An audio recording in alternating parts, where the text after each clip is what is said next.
Hey, what's up, Spencer? My name is everybody, and welcome back to my channel. Today we're going to be going through what May's Buzzwordathon is and reading the book and having a fun vlogging time with that. So this month's buzzword is flavor, and when I first saw that, I knew where it came from. I know that there are a lot of kind of like cooking-based books that are getting more popular. I'll put up some titles here that I'm thinking of but can't like fully remember the title names of right now. I'm not somebody who's really been super into like cooking based books though, so when I first saw that, I was like, oh my god, what am I going to do? I don't have a single book that is going to have anything flavor related in the title. But as soon as I walked over to my TBR, shelf, this book jumped out to me immediately, and that is Sweet and Bitter Magic by Adrian Tooley. I got this book as a Owl Crate subscription book, and I'm actually really intrigued by the synopsis. This is a dual POV book. Tamsin is the most powerful witch of her generation, but she commits like some super egregious sin that causes her to be kicked out of the coven, and she has kind of like a curse placed on her as a punishment that makes it so that she can never love again unless she steals it from other people. Whereas Ren is somebody who is completely made out of magic, although she can't use it herself. There ends up being a plague in the queendom, and they have to kind of like work together to save Ren's father because he gets sick. And I am hoping, because they like end up making a deal to trade love, that this ends up turning into like a queer romance, because Ren is first giving up her father's love, or her love for her father. And I'm hoping it's going to transform into that she has genuine love for Tamsin and they just fall in love and live happily ever after. That would be super cute. So I'm gonna start reading this now, and then I also have quite a few things that I need to do today. I need to head to the library to make some copies of things. I need to stop by a office to talk to some people, and then after that I want to go to ARC and do a little bit of book shopping, because I haven't been book shopping in at least like 6 weeks and it's hurting my soul.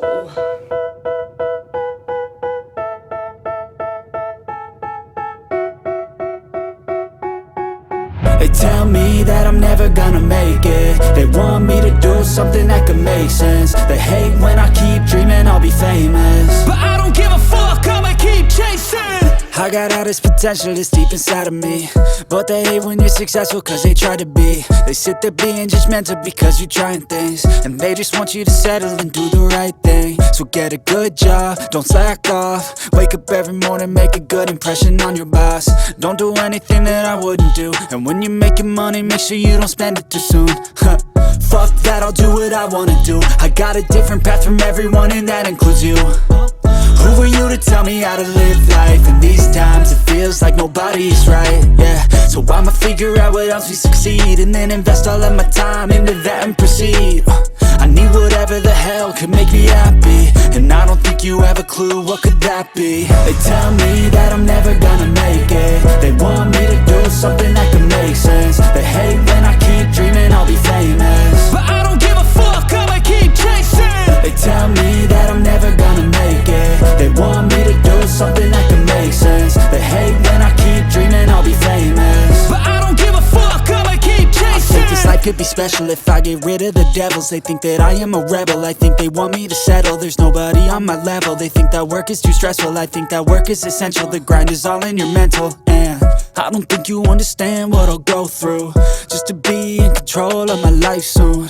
All the negativity. So I just got home from the thrift store, and I'm going to show you some of the things that I got. I did get a new pair of shorts and a simple t-shirt. Preparing for the summer, you know. I also got this super cute Love is Love cup for me to make some nice water drinks in the summer. I also got a whole bunch of books. I'm not going to go through what these books are about because that's not what this video is about. I'm just going to go through what I got. I have The Absolutely True Diary of a Part-Time Indian by Sherman Alexie. I actually have already read this book and I let somebody borrow it and I never saw it again. Never let people borrow your books unless you are ready to never see them ever again. Plain Kate by Erin Bowe. Monument 14 by Emmy Laybourne. Simon and the Homo Sapiens Agenda by Becky Abertally. Beat the Reaper by Josh Bazell. Exhalation by Ted Chiang. Good Girls Lie by J.T. Ellison. An Arc of the Thousandth Floor by Catherine McGee. I know you're not supposed to resell arcs, but Smoke by Dan Villetta. And Paradise by Toni Morrison. I also got some really good lemonade when I was at Sakura Square earlier. A lot of the lemonade that I have been drinking lately has been extremely sour, but this is honey lemonade and I'm really liking it because the honey really sweetens it up and I am really enjoying that. I am also a third of the way through Sweet and Bitter Magic. And first off, this book starts off with some really food-based imagery.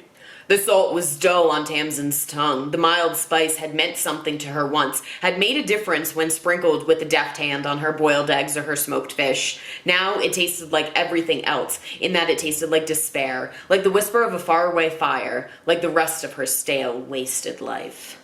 So that is part of Tamsin's curse. As I mentioned earlier, she has been given this terrible curse in which she cannot love, including loving things. So she does not enjoy a lot of things that life has to offer anymore.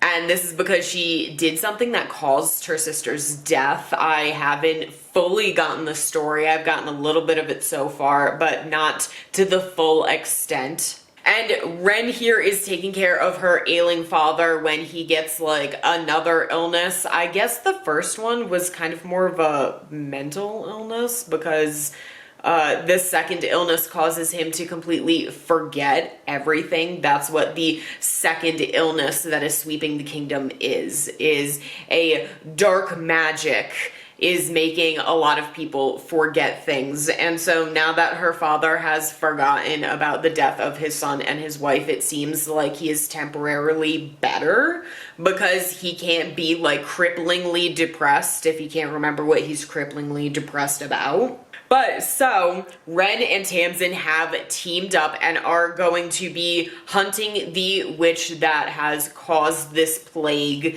that is making it so that everybody is forgetting all sorts of stuff.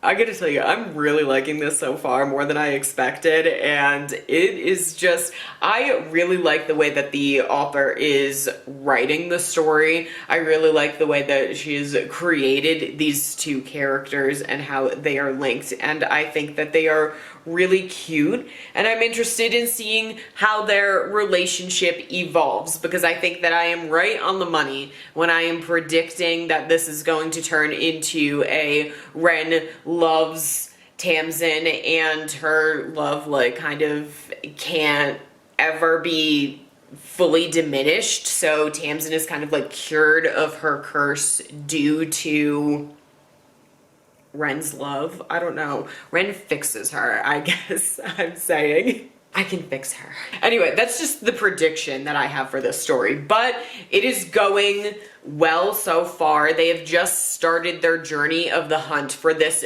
dark witch, and I am excited to see where it is going to take them, especially since Ren is going to get into trouble because apparently if you have magic or if you are a source, somebody who is made out of magic, you are supposed to go to like the council and report yourself, and you're supposed to go to school and stuff like that, but Ren didn't do that so that she could stay home and take care of her dad, and now she's gonna get in a whole bunch of trouble for evading the witch council.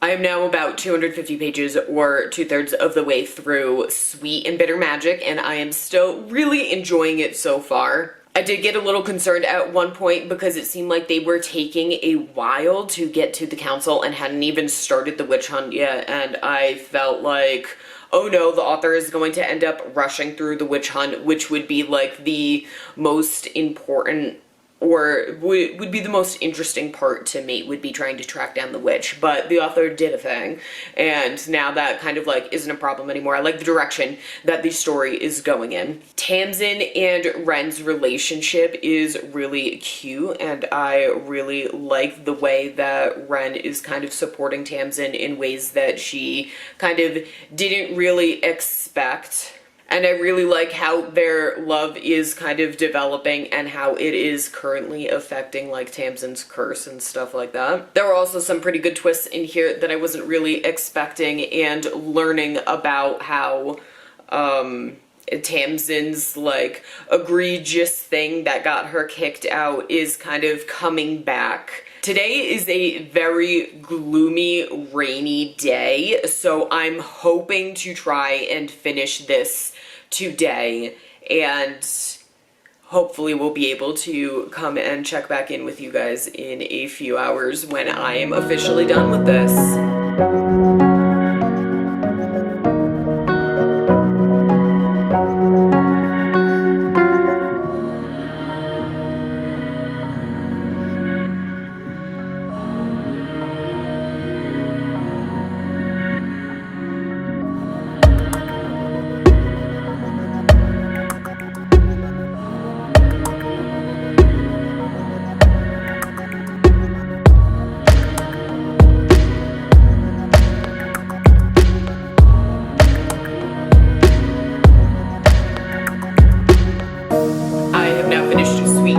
And I'm going to be giving this book 4.25 stars. I really enjoyed this overall, especially the relationship between the two main characters, but what didn't make it a 5-star for me was that I wished some of the relationships between the characters had been more intense. It could have easily been something that the author could have amped up and made the stakes a lot higher. She could have put a lot more tension between the relationships and made it so that when finally at the end things came to a conclusion, it kind of was more satisfying because the relationship had developed, as opposed to kind of being okay the whole time. The ending also wrapped up a little bit too neatly for me, to the point that one of the characters in here actually comments on how easy Tamsin and Ren kind of get away with everything. So I wish that there had been a little bit more to that, because I felt like